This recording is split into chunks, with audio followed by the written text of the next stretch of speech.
وأشهد أن محمدا عبده ورسوله. اللهم صل وسلم عليه وعلى آله وأصحابه ومن تبعهم بإحسان إلى يوم الدين. أما بعد. أحبتي في الله، azakumullah jami'an. Insyaallah pada kesempatan yang berbahagia ini kita akan membahas tentang keutamaan dan kemuliaan bulan Ramadan. Kemudian yang kedua adalah tentang amalan-amalan di bulan Ramadan. Kemudian yang ketiga, apa saja yang harus dipersiapkan untuk menyambut bulan Ramadan. Alhamdulillah, sebentar lagi insyaallah kita akan memasuki bulan Ramadan, bulan yang mulia, kurang lebih setengah bulan lagi. Dan karena ini bulan yang mulia, bulan yang dimuliakan oleh Allah Ta'ala di dalam Al-Quran, bulan yang dimuliakan oleh Rasulullah Sallallahu Alaihi Wasallam di dalam As-Sunnah, dan para ulama memuliakan bulan Ramadan baik secara lisan ataupun secara amaliyah. Maka dari itu kita seyogianya bagi kita untuk memuliakan sebagaimana Allah Ta'ala memuliakan, dan memahami betul karakteristik bulan Ramadan agar bisa maksimal kita memuliakannya. Tujuan daripada itu adalah mencari ridha Allah Subhanahu wa Ta'ala, adalah untuk mencari bekal sebanyak-banyaknya saat kita menghadap Allah Subhanahu wa Ta'ala dengan amal soleh. Nah, ahibati fillah, azakumullah jami'an. Kemuliaan dan keutamaan bulan Ramadan sangat banyak sekali. Nabi Sallallahu Alaihi Wasallam mengatakan di dalam Sunan Nasa'i, Musnad Imam Ahmad, dari hadis Abu Hurairah dengan sanad yang sahih, beliau mengatakan, "Atakum syahrul Ramadan," telah datang kepada kalian bulan Ramadan. Kata beliau, "Syahrun mubarak." Bulan Ramadan adalah bulan yang penuh berkah. Ya, bulan Ramadan adalah bulan yang penuh berkah. Dan berkah adalah an-nama'u wa ziyadah, tumbuh dan bertambah dan tumbuh dalam kebaikan. Sehingga ketika kita disebutkan barakah, berkah, mubarak, itu artinya yang diberkahi, yang tumbuh berkembang dengan pesat, penuh dengan kebaikan. Di bulan Ramadan terkumpul kebaikan-kebaikan yang banyak, dan Nabi Shallallahu Alaihi Wasallam menyebutnya syahrul mubarak, bulan penuh berkah. Faradallahu alaikum siyamahu, Allah mewajibkan puasa di bulan tersebut. Ini diantara keberkahan Ramadan, tidak ada kewajiban puasa secara mutlak apalagi sampai 1 bulan kecuali di bulan Ramadan. Kenapa puasa itu penuh dengan berkah? Karena amalan istimewa yang Allah cintai dan pahalanya tanpa batas yang akan diberikan di hari kiamat nanti. Ya, Allah Ta'ala mengatakan dalam hadis qudsi, kullu amali ibni adam lahu illa siyam fa innahu li wa ana ajzi bihi. Seluruh amalan anak Adam itu untuknya kecuali puasa itu untukku, dan aku sendiri yang akan memberikan balasannya nanti di hari kiamat. Keistimewaan siam, dalam syariat tidak ada siam 1 bulan penuh dan sifatnya wajib kecuali di bulan Ramadan. Dan ini keberkahan. Semakin banyak kita siam, semakin diberkahi oleh Allah Subhanahu wa taala karena pahalanya tanpa batas.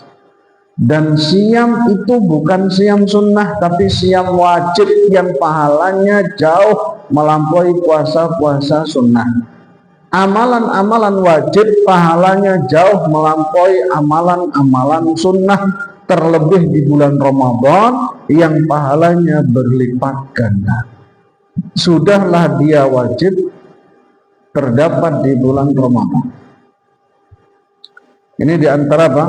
Keutamaan dan kemuliaan bulan Ramadan. Bulan yang penuh berkah. Allah fardukan, Allah wajibkan di situ berpuasa. Keberkahan yang lainnya adalah tughallaqu fihi abwabul jahim wa tufattahu fihi abwabul jannah. Pintu-pintu neraka ditutup, pintu-pintu surga dibuka. Ya, wa tughallu fihi maradatus syayatin, dan dibelenggu setan-setan pembangkang. Dalam riwayat lain jin-jin pembangkang, jin-jin kafir dibelenggu. Terus kemudian di situ mengisyaratkan apa? Mengisyaratkan agar kaum muslimin leluasa dalam menjalankan amal soleh. Ini juga termasuk kemuliaan tersendiri, tidak ada di bulan-bulan yang lainnya. Dan Allah Subhanahu wa taala mengutus setiap malam malaikat untuk menyeru, ya baghil khair aqbil wa ya baghil syarr aqsir.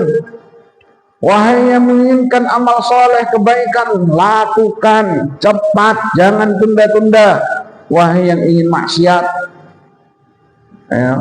Wahai yang menginginkan keburukan, tahan, jangan. Pintu surga dibuka, pintu neraka ditutup sebagai isyarat Allah mudahkan jalan masuk ke dalam surga. Allah tutup jalan-jalan ke neraka. Begitu juga setan-setan pengganggu dibelenggu. Hanya di bulan Ramadan. Pintu surga dibuka, pintu neraka ditutup.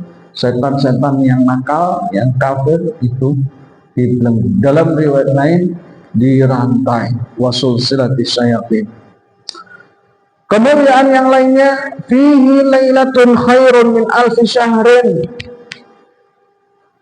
Di bulan Ramadan ada satu malam yang lebih baik daripada 1000 bulan. Namanya malam apa? Malam Lailatul Qadar. 1000 bulan itu berapa tahun?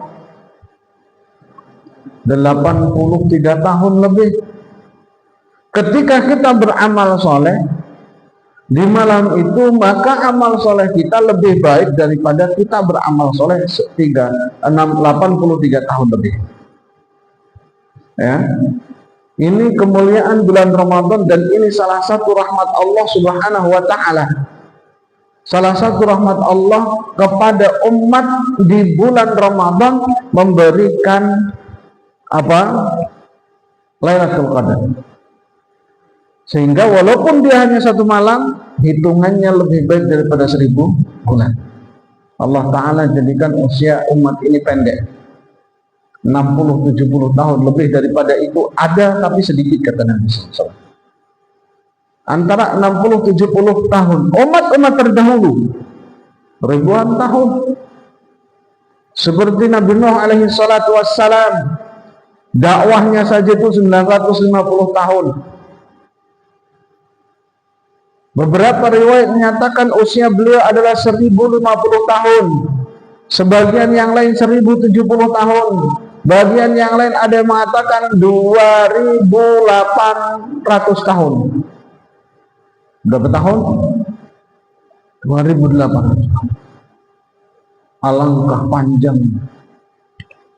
Artinya usia untuk beramal soleh mencari ridha Allah Subhanahu wa taala sangatlah terbuka lebar. Usianya panjang. Ya. Umat ini usianya pendek. 50 sudah kelihatan tua, 60 tahun ya sudah mulai masuk jadwal, 70 tahun ini sudah ketar-ketir ini. Ya, 70 tahun. Memang meninggal dunia atau mati, ya, tidak harus tua, tapi yang tua pasti mati. Ya, dan tidak ada yang tahu jadwal kita masing-masing matinya kapan, karena mati sebenarnya sudah terjadwal, hanya kita menunggu saja. Tapi hikmah di balik itu, rahmat Allah berikan kepada kita malam Lailatul Qadar. Ketika kita diberikan usia 30 tahun, ya, setelah balik, misalnya balik di usia 12 tahun, 14 tahun. Di usia ya setelah 30 tahun, misalnya 40 tahun, 50 tahun, berarti kita mengalami Lailatul Qadar 30 tahun. 30 malam Lailatul Qadar. Hanya saja kata Nabi sallallahu alaihi wasallam, Waman hurima khairuha faqad hurim. Yang terhalangi mendapatkan kebaikannya, benar-benar dia terhalangi. Artinya walaupun dia mendapatkan malam Lailatul Qadar, bisa jadi dia tidak beramal saleh. Bisa jadi dia tidur sepanjang malam, tidak melakukan apapun, atau tidak tidur tapi melaksanakan hal-hal yang sia-sia atau bahkan maksiat. Malam Lailatul Qadar terhitung sejak maghrib sampai masuk waktu fajar. Salamun hiya hatta matla'il fajar. Sampai masuk waktu fajar salat subuh. Dari mulai maghrib kita sudah keluyuran ngabuburit, pulang terlambat, sholat maghrib pun tidak, sholat isya pun tidak, tarawih pun enggak ikut juga. Masalahnya malam Lailatul Qadar itu di akhir-akhir, di 10 hari terakhir. Di 10 hari terakhir semangat untuk salat tarawih sudah tidak ada. Masjid juga sudah mulai sepi. Tapi Allah Ta'ala jadikan di situ malam Lailatul Qadar. Yang terhalangi mendapatkan kebaikannya, tidak beribadah, tidak beramal soleh, baca Quran tidak, salat tarawih tidak, salat isya pun lewat, sedekah tidak, amar ma'ruf nahi mungkar tidak, ini tidak, zikir tidak, apalagi, maka betul-betul dia sudah terhalangi. Sama saja malam Lailatul Qadar ataupun tidak, justru dosanya bisa jadi yang menumpuk. Maka ingat, malam Lailatul Qadar jatuh di 10 hari terakhir. Di 10 hari terakhir, di saat manusia-manusia lalai, kita harus lebih semangat, karena Nabi Shallallahu Alaihi Wasallam lebih semangat lagi. Dengan beliau iktikaf, malam beliau hidupkan, tidak pernah tidur di malam-malam terakhir. Dan beliau beriktikaf biasanya Ramadan, setiap Ramadan 10 malam terakhir, 10 hari terakhir. Tapi di tahun wafatnya beliau beriktikaf 20 malam terakhir, dari tanggal 11 Ramadan sampai tanggal 30 Ramadan. 20 malam beliau beriktikaf. Dan Aisyah radhiyallahu taala anha, istrinya beliau, mengatakan, idza dakhala al-ashru, kalau masuk tanggal 10 terakhir, ya, beliau sallallahu alaihi wasallam syadda mi'zarah, mencangkan ikat pinggangnya. Nabi sallallahu alaihi wasallam mengikat sarungnya, ya, artinya tidak mendatangi istri-istrinya. Kemudian wa ahya lailah, dan menghidupkan malamnya, beliau tidak tidur. Wa aiqadha ahlah, dan membangunkan istri-istrinya, diajaknya untuk beribadah oleh Nabi Shallallahu Alaihi Wasallam. Jadi bukan semakin lembek mikir lebaran, bukan semakin nggak sholat, ya, atau bahkan mengadakan hajatan di saat mau lebaran, tapi semakin banyak beribadah kepada Allah Subhanahu wa Ta'ala.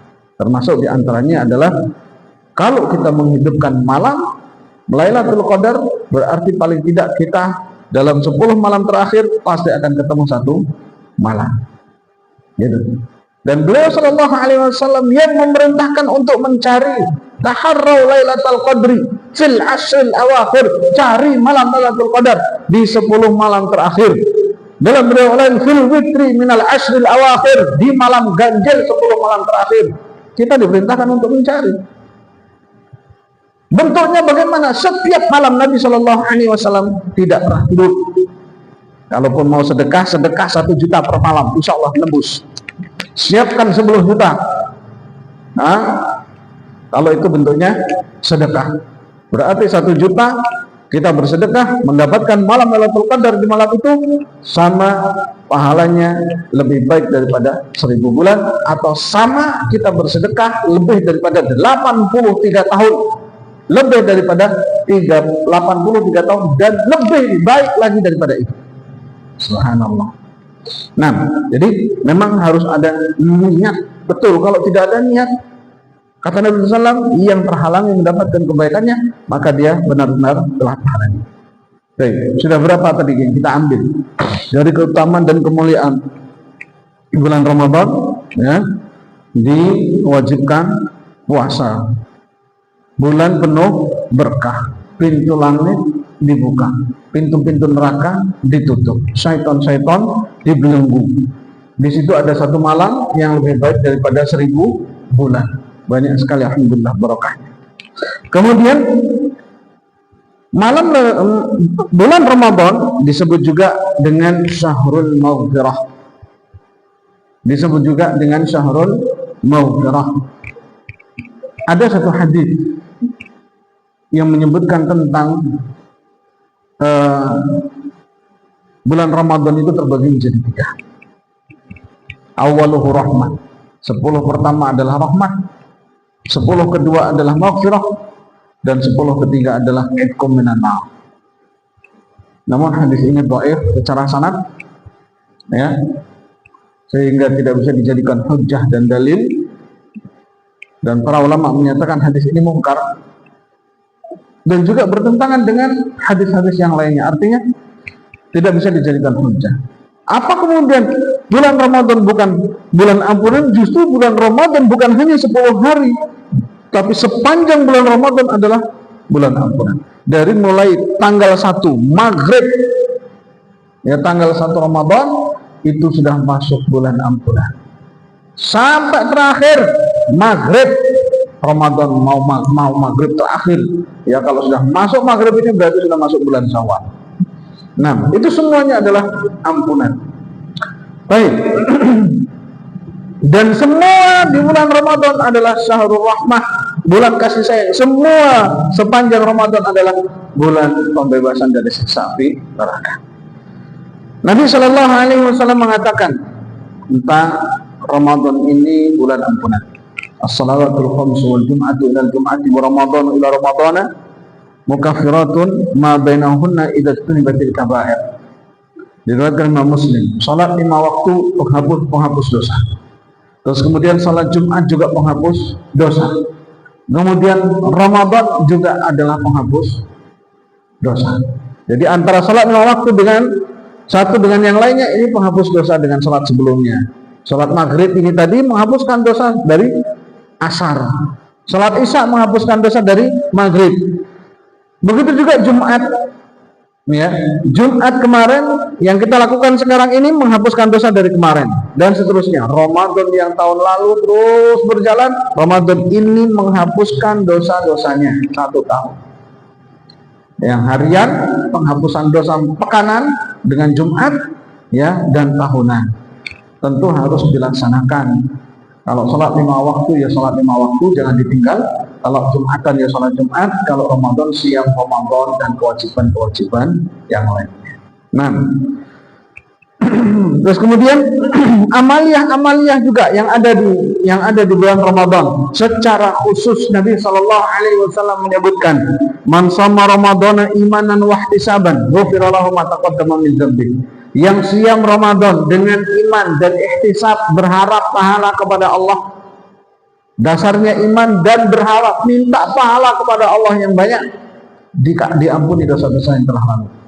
Man qama Ramadana imanan wahtisaban ghufira lahu ma taqaddama min dzambi. Yang melakukan sholat tarawih, tadi yang pertama siam, melakukan puasa, amalan wajib. Sekarang yang amalan sunnah, sholat tarawih dengan iman dan ihtisab, minta pahala kepada Allah, berharap betul pahala kepada Allah, maka diampuni dosa-dosa yang telah lalu. Dalam riwayat lain juga dalam Sahih Bukhari dan Muslim, man qama lailatal qadri imanan wa ihtisaban, ghufira lahu ma taqaddama min dzambi. Yang melakukan qiyam di malam Lailatul Qadar, salat tarawih di malam Lailatul Qadar dengan iman dan berharap pahala kepada Allah, maka diampuni dosa-dosa yang telah lalu. Ya Allah, amalan-amalan. Secara khusus Nabi SAW menyebutkan bentuk amalannya apa saja. Secara umum Allah Ta'ala menyebutkan innal hasanat yudhibna sayyi'at. Amal soleh itu menghapuskan dosa. Dalam Sunan Tirmidzi Nabi SAW menyebutkan wa atbi'is sayyi'atal hasanata tamhuha. Ikuti perbuatan-perbuatan dosamu dengan amal soleh, niscaya dia menghapuskan dosanya. Bagaimana kalau itu di bulan Ramadan? Maka siam Ramadan secara otomatis menghapuskan dosa. Terus kemudian sholat sholat taraweh secara otomatis menghapuskan dosa. Langsung persis sebagaimana sabda Nabi Shallallahu Alaihi Wasallam. Selama dosa-dosa besar dihindari. Baik. Banyak fenomena yang terjadi ketika di awal Ramadan penuh masjid. Tapi di pertengahan Ramadan mulai pudar. Di akhir Ramadan sepi. Seperti sedia kala hanya mungkin untuk orang-orang yang biasa ke masjid saja. Karena sudah tidak musimnya lagi. Ya. Maka seperti sholat tarawih, kalau bisa jangan ditinggalkan. Kalaulah harus misalnya nggak bisa sholat berjamaah, ya sholat sendiri. Karena memang hukum asalnya sholat sendiri. Nabi Shallallahu Alaihi Wasallam hanya melaksanakan sholat berjamaah 2 kali melaksanakan sholat tarawih. Selebihnya beliau melaksanakan sendiri dan para sahabat juga melaksanakannya sendiri. Tapi sholat berjamaah, sholat tarawih itu sangat penting. Dalil yang menunjukkan Nabi SAW tidak melaksanakan berjamaah bukan berarti tidak penting, tapi justru sangat penting. Kenapa? Beliau khawatir kalau dilakukan terus kemudian diwajibkan berjamaah. Saking pentingnya beliau khawatir untuk nanti diwajibkan ketika terus menerus dilakukan. Oleh karenanya beliau hanya melakukan 2 kali, setelah itu kembali kepada setelan awal, yaitu tidak berjamaah. Baik berjamaah ataupun tidak berjamaah, laksanakan sholat tarawih. Secara khusus Nabi Shallallahu Alaihi Wasallam mengatakan yang melakukan sholat tarawih dengan iman dan berharap pahala kepada Allah, diampuni dosa-dosanya yang telah lalu. Ingat, kalau kita sholat berjamaah di masjid bersama imam, mau 11 rakaat, mau 13 rakaat, mau 23 rakaat, ikuti rangkaiannya dari awal sampai akhir. Jangan pergi di tengah jalan. Nah, ikuti rangkaiannya sampai akhir. Jangan kemudian kita terlalu idealis, saya yang megang 8 rakaat atau 11 dengan witir, maka imamnya sholat 8, saya pergi karena ini keyakinan saya misalnya. Nabi Shallallahu Alaihi Wasallam mengatakan, man qama ma'al imami hatta yansharif kutiba lahu qiyamul lailatin. Dalam Sunan Tirmidzi Nabi SAW mengatakan yang sholat tarawih bersama imam sampai selesai maka ditulis pahalanya sholat malam penuh, seakan-akan dia sholat setelah isya sampai subuh. Pahalanya seperti itu. Kalau kemudian kita pergi di 8 rakaat 4 salam terus kemudian langsung pergi, bisa jadi nggak mendapat apa-apa. Witir nanti sholat sendiri, akhirnya lupa.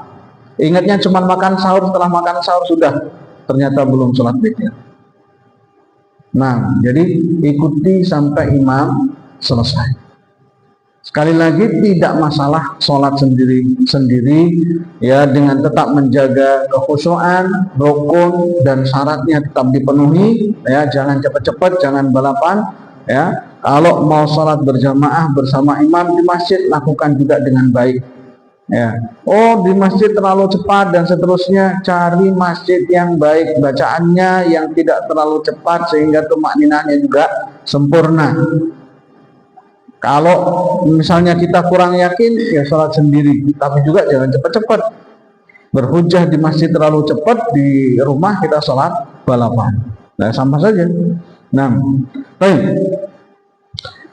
Kemudian Nabi Shallallahu Alaihi Wasallam pernah mengatakan rahimaan furujilin, rugi seseorang, tersungkur hidung seseorang di tanah. Ya, apa kata Nabi Sallam? Dakhala alaihi Ramadan, thumman salakha qabla an yughfara lahu. Rugi dia, Ramadan datang menghampirinya, kemudian sampai kemudian Ramadan pergi, tapi dosanya nggak diampuni oleh Allah. Ramadan itu jadwal penghapusan dosa-dosa, tapi Ramadan datang sampai Ramadan pergi, kok dosanya nggak dihapus? Sangat rugi sekali. Berarti antara Ramadan dengan nggak Ramadan sama saja. Nah, maka sini menunjukkan memang Ramadan bulan penghapusan dosa-dosa. Kemudian Ramadan bulan pembebasan dari api neraka. Bagaimana maksudnya? Apakah kita sudah dimasukkan neraka kemudian dibebaskan di bulan Ramadan? Lah, tidak tercatat sebagai penghuni neraka. Dibebaskan nama-nama kita dari para penghuni neraka. Dan usahakan semaksimal mungkin agar kita terbebas dari neraka dan tidak ada nama kita tercatat sebagai penghuni neraka saat kita masih ada di dunia. Dengan apa? Dengan amal saleh. Dengan melakukan kewajiban-kewajiban Ramadan secara maksimal. Dan Nabi Shallallahu Alaihi Wasallam mengatakan, walillahi utaqa'u minan nar wa dzalika kulli lailatin.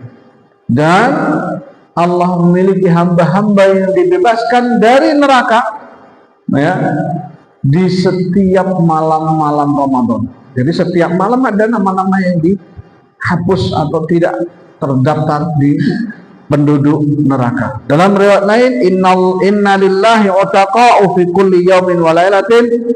Ya, Allah memiliki hamba-hamba yang dibebaskan setiap hari, setiap malam di hari-hari Ramadan dari siksa api neraka atau dari neraka. Nah, likulli abdin minhum, masing-masing dari mereka, ya, yang dibebaskan oleh Allah Ta'ala, da'watun mustajabah, punya dakwah yang diijabah.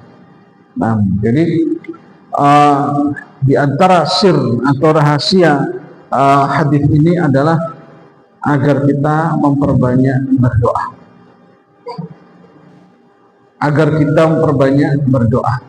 ya, di bulan Ramadan. Dan memang bulan Ramadan termasuk di antara keistimewaannya dan kemuliaannya adalah doa-doa diijabah oleh Allah Subhanahu wa taala.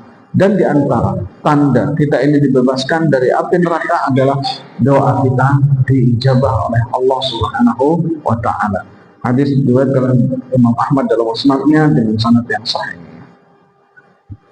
Kemudian di antara kemuliaan bulan Ramadan yang lainnya adalah disebut dengan Syahrul Quran, bulan Al-Quran.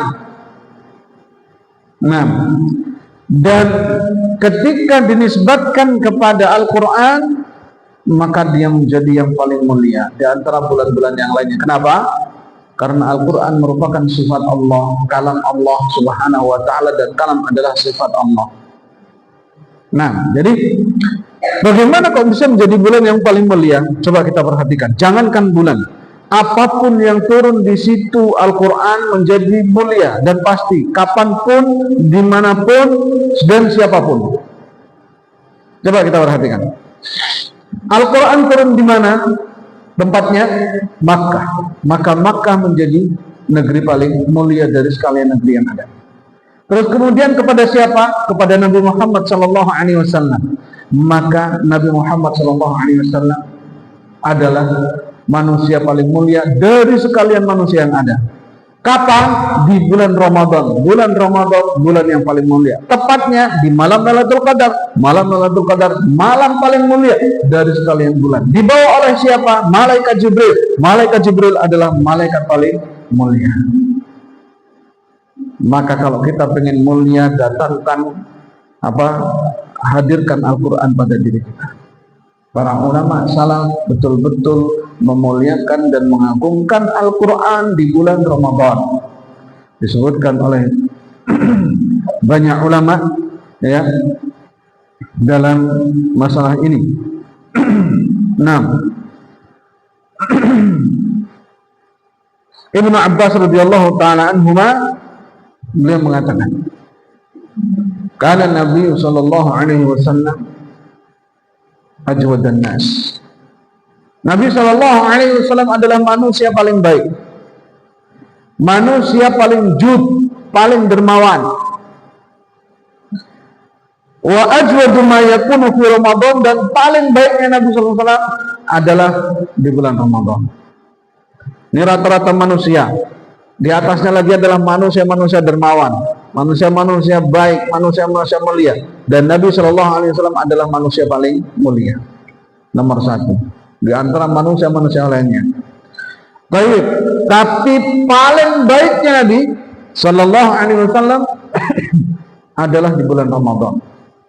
Ya, ini tidak ada lagi yang di lain Ramadan saja beliau sudah nomor satu, apalagi di bulan Ramadan melesat jauh ke atas. Ya, maka kata beliau, hina yalqahu Jibril, saat beliau berjumpa dengan malaikat Jibril, wa kana Jibril alaihi salatu wassalam yalqahu fi kulli lailatin min Ramadan fa yudarisul Quran. Dan malaikat Jibril menjumpai Nabi sallallahu alaihi wasallam setiap malam. Setiap malam menemui Nabi sallallahu alaihi wasallam, yudarisul Quran, mengajarkan kepada Al-Quran, atau yudarisul Quran. Ibnu Hajar rahimahullah ta'ala mengatakan saling membacakan Al-Quran. Nabi sallallahu alaihi wasallam membaca, malaikat Jibril menyimak, malaikat Jibril membaca, Nabi sallallahu alaihi wasallam menyimak. Ya, apa dari Al-Quran yang sudah turun dan dihatamkan satu bulan sekali di Ramadan itu. Tapi di Ramadan terakhir beliau dan malaikat Jibril menghatamkan Al-Quran 2 kali setiap malam. Jadi ada waktu bersama malaikat Jibril, ada waktu untuk melaksanakan sholat. Ya, Nabi SAW yang jelas malam-malam Ramadan beliau hidup. Terlebih di 10 malam terakhir di bulan Ramadan. Nah, lalu beliau mengatakan fala Rasulullah sallallahu alaihi wasallam, dan benar-benar Rasulullah sallallahu alaihi wasallam ajwadu bil khairi min ar-rihil mursalah. Lebih baik dengan kebaikan beliau ya daripada angin yang berhembus. Perumpamaan yang mungkin menurut kita, apa angin yang berhembus? Semilir begitu? Bukan. Di mana ada angin berhembus, di situ pasti ada oksigen udara dan dimanfaatkan oleh semua makhluk hidup. Ya, kebaikan angin berhembus, di situ ada makhluk hidup. Dan Nabi Shallallahu Alaihi Wasallam lebih baik daripada hanya sekedar angin yang berhembus. Kalau oksigen itu memberikan kehidupan dunia, tapi Nabi Shallallahu Alaihi Wasallam memberikan kehidupan dunia dan akhirat. Itu kebaikan Nabi Shallallahu Alaihi Wasallam. Ya, tidak ada seorang pun yang mendengar tentang kebaikan Nabi Shallallahu Alaihi Wasallam, mendengar tentang beliau, ya, melainkan akan mendapatkan kebaikan itu, kecuali tidak mau. Beda kalau tidak mau. Yang namanya tidak mau, nggak mungkin kalau angin kemudian dia nggak mau. Ini ada oksigen bagus, nggak mau gitu, dia mati. Tapi ketika menolak Nabi SAW, matinya bukan mati jasad. Ya, selain daripada dia rusak jasad, mati roh, sengsara di alam akhirat. Karena Nabi Shallallahu Alaihi Wasallam mengatakan, kullukum yadkhulunal jannah ilaman aba, kalian semua akan masuk ke dalam surga kecuali tidak mau. Qalu man ya'ba ya Rasulullah, para sahabat bertanya, adakah yang tidak mau masuk surga ya Rasulullah? Siapa mereka? Beliau mengatakan, man ata'ani dakhalal jannah, yang taat kepadaku pasti masuk ke dalam surga. Wa man asani faqad aba, yang tidak mau berarti dia tidak, yang bermaksiat kepadaku, dia tidak mau masuk ke dalam surga. Nah, jadi asyahid di sini yang kita ambil adalah malaikat Jibril dan Nabi Shallallahu Alaihi Wasallam betul-betul perhatian terhadap Al-Quran.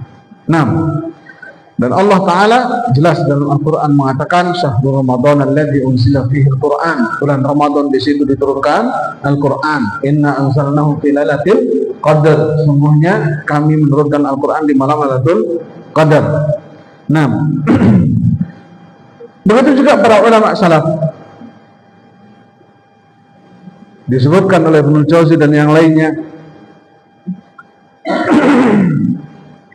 Bagaimana ulama salaf seperti Utsman bin Affan radhiyallahu taala anhu yakhtimul Quran kulla yaumin marrah. Beliau menghatamkan Al-Quran setiap hari sekali. Ya, wa kana ba'dhum yakhtimul Quran fi qiyam Ramadan. Sebagian mereka menghatamkan untuk melaksanakan salat tarawih di qiyam Ramadan fi kulli thalathi layalin, setiap 3 hari. Berarti satu kali salat tarawih 10 juz. Sekali salat tarawih 10 juz, 3 kali ya 30 juz, 3 hari selesai. Wa ba'duhum fi kulli sab'in, sebagian mereka 7 hari. Wa ba'duhum fi kulli ashrin, sebagian mereka berapa? 10 hari. Dan seperti itu. Wa kana Syafi'i rahimahullahu taala yakhtimul Quran situna khatmah. Imam Syafi'i menghatamkan Al-Quran 30 kali, 60 kali khatam di Ramadan min ghairi salat, di bulan Ramadan di luar salat, ya, fi ghairi salat, di luar salat. Artinya dalam satu hari beliau 2 kali. Itu bukan untuk bacaan salat. Bacaan salat berbeda. Nah, begitu juga Al-Aswad, wa kana Al-Aswadu yaqra'ul Quran fi kulli lailatain fi Ramadan. Setiap 2 malam khatam. 2 malam khatam. Begitu juga Qatadah fi kulli sab'in daiman wa fi Ramadan fi kulli thalathin. Qatadah kalau di Ramadan itu 3 hari khatam. Begitu juga Al-Imam Malik Ibn Anas ketika idza dakhala Ramadan yatruku qiraatal hadis. Beliau meninggalkan membaca hadis, meninggalkan majelis ilmu. Beliau tidak menghadiri majelis ilmu, juga tidak membuka majelis ilmu, ya. Wa yuqbilu ala qiraatil Qur'an minal mushaf. Kemudian beliau sibuk membaca Al-Qur'an dengan apa? Dengan mushaf. Wa kana Sufyan Ats-Tsauri, begitu juga Sufyan Ats-Tsauri idza dakhala Ramadan taraka jami'al ibadah. Beliau tinggalkan seluruh bentuk ibadah wa aqbala ala qiraatil Qur'an, dan beliau fokus untuk membaca Al-Qur'an. Ini kaum salaf, ya. Ulama salaf ketika berhadapan dengan bulan Ramadan, mereka betul-betul fokus terhadap Al-Quran. Nah, untuk anak-anak sini terbantu betul. Di sini programnya program tahfidz, sehingga Ramadan memacu kita untuk banyak menghafal. Menghafal itu intinya adalah murojaah yang berulang-ulang, terus diulangi terus. Nah, maka seperti para ulama, para imam, bukan mereka tidak tahu, ya, larangan menghatamkan Al-Quran kurang daripada 3 hari, ya. Mereka tahu, karena Nabi SAW mengatakan barang siapa yang membaca Al-Quran kurang daripada 3 hari lam yafqahu, maka tidak memahaminya. Namun waktu yang betul-betul diberkahi oleh Allah Subhanahu wa taala, pahala yang dilipat gandakan, mereka memanfaatkan momen itu. Setiap huruf kalau di hari-hari biasa adalah 10 pahala, maka di bulan Ramadan setiap huruf dilipat gandakan pahalanya berkali-kali lipat. Ila sab'ati dhifin ila adhafin katsirah, sampai kepada 70 kali lipat, ya, 700 kali lipat, sampai kepada kelipatan-kelipatan yang sangat banyak sekali. Nah, bulan Ramadan juga dikenal dengan bulan kedermawanan. Dermawan itu mudah memberi, membantu, memberi, entah itu makan, entah itu uang, entah itu apapun bantuan-bantuan yang diberikan. Maka Nabi Shallallahu Alaihi Wasallam disebutkan, ya, oleh Ibnu Abbas tadi dalam riwayat Bukhari, beliau manusia paling dermawan, dan paling dermawannya beliau adalah di bulan Ramadan. Paling dermawannya Nabi Shallallahu Alaihi Wasallam di bulan Ramadan. Cukup ini sebagai hujjah kita bahwa Nabi SAW adalah suri teladan paling baik, maka kita ikuti beliau. Apa yang bisa kita beri untuk umat, maka itu yang kita beri. Yang bermanfaat untuk manusia, bahkan kepada apapun lingkungan, misalnya bahkan kepada hewan sekalipun, orang kafir sekalipun, ya, maka kita beri. 6. Terus kemudian Nabi SAW mengkhususkan seperti memberi buka puasa kepada orang. Dan ini fadilahnya sangat banyak sekali. Man fattara sha'iman kana lahu mithlu ajri. Yang memberi makan buka puasa orang lain, maka dia mendapatkan pahala seperti orang tadi. Ya, orang tadi puasa dapat pahala sempurna, kita memberi buka puasa, maka kita mendapatkan pahala sama seperti dia, ya. Ghaira annahu la yanqusu min ajri sha'imi syai'a, namun tidak mengurangi pahala orang berpuasa tersebut. Dia pun dapat pahala 100.000, maka Allah Ta'ala berikan kepada kita 100.000, dia tetap mendapatkan 100.000, kita mendapatkan 100.000. Jangan dipahami hadis ini bahwa kalau gitu kita nggak perlu puasa. Kenapa? Cukup memberi makan 2 orang, 3 orang sudah cukup pahalanya sampai kepada kita. Dosanya lebih besar daripada kita pahala memberi makan. Dosanya lebih besar daripada, karena apa? Karena kita membangkang kepada Allah Subhanahu wa Ta'ala. Jangan hitung-hitungan secara matematis, karena belum tentu yang kita lakukan itu sah kemudian mendapatkan pahala dari Allah Subhanahu wa Ta'ala. Bagaimana kalau kita justru tidak melakukan pembangkang? Sebagian orang berpendapat bahwa meninggalkan 1 hari puasa tanpa udzur itu tidak bisa digantikan sepanjang hidup kita berpuasa terus-menerus. 1 hari di bulan Ramadan saking mulianya, tidak bisa sepanjang hidup kita ganti. 6, ya. Maka jangan hitung-hitungan. Misalnya itu 1, kita berhitung pahalanya, oh berarti kita mendapatkan pahala ya kalau kita menjalankannya. Tapi kalau kita tidak menjalankannya, bisa jadi bahkan kita cuman kehilangan harta saja, kita tidak mendapatkan pahala apa-apa. Sama seperti kita bersedekah, atau misalnya kita mencuri. Mencuri berapa? Ya gampangannya kalau mencuri kan sedikit, kalau koruptor kan banyak, 10 miliar misalnya. 10 berapa? Miliar. Maka itu kan dosanya juga 10 miliar. Berarti kita sedekahkan 1 miliar, kita dapat 1 miliar. 1 miliar untuk kita dapat 9 miliar, 1 miliar untuk orang. Pahalanya dapat berapa? 1 dikalikan 700, berarti 700 miliar pahalanya. Dosa kita berapa? 10 miliar. Masih susuk, masih sisa. Enggak begitu juga, enggak hitung-hitungan. Masalah amal soleh, pahala atau dosa, Allah Subhanahu wa Ta'ala yang tahu. Kalau dosa jelas tercatat dosanya, kalau amal soleh belum tentu mendapatkan pahalanya. Ya, ketika kita melaksanakan amal soleh, sholat misalnya, belum tentu diterima oleh Allah, disebabkan karena mungkin syarat sahnya belum lengkap, nggak wudhu tadi sudah apa misalnya, atau mungkin rukunnya salah, gitu ya. Jadi bisa jadi, atau bahkan mungkin kita riak menjalankannya, justru berdosa besar, pahalanya sudah nggak dapat, gitu ya. Kita capek, atau mungkin menyelisih aturan Nabi SAW yang beliau aturkan. Bagaimana harus kita lakukan? Tidak dapat pula, gitu ya. Jadi jangan pernah hitung-hitungan dalam masalah ini, karena itu sifatnya ghaib, hanya Allah Subhanahu wa Ta'ala yang tahu tentang bagaimana amal ibadah kita. Sholat habis adzan, habis isya sekalian. Oh ya, sambung nanti habis isya. Baik, itu mungkin ahbabillah jazakumullah jami'an. Insyaallah kita sambung setelah sholat isya, ya, sedikit, dan mudah-mudahan sedikit ini bermanfaat untuk kita. Wallahu ta'ala alam. Sallallahu ala nabiyina Muhammad wa ala alihi wasallam ajmain. Alhamdulillahirabbil alamin. Assalamualaikum warahmatullahi wabarakatuh.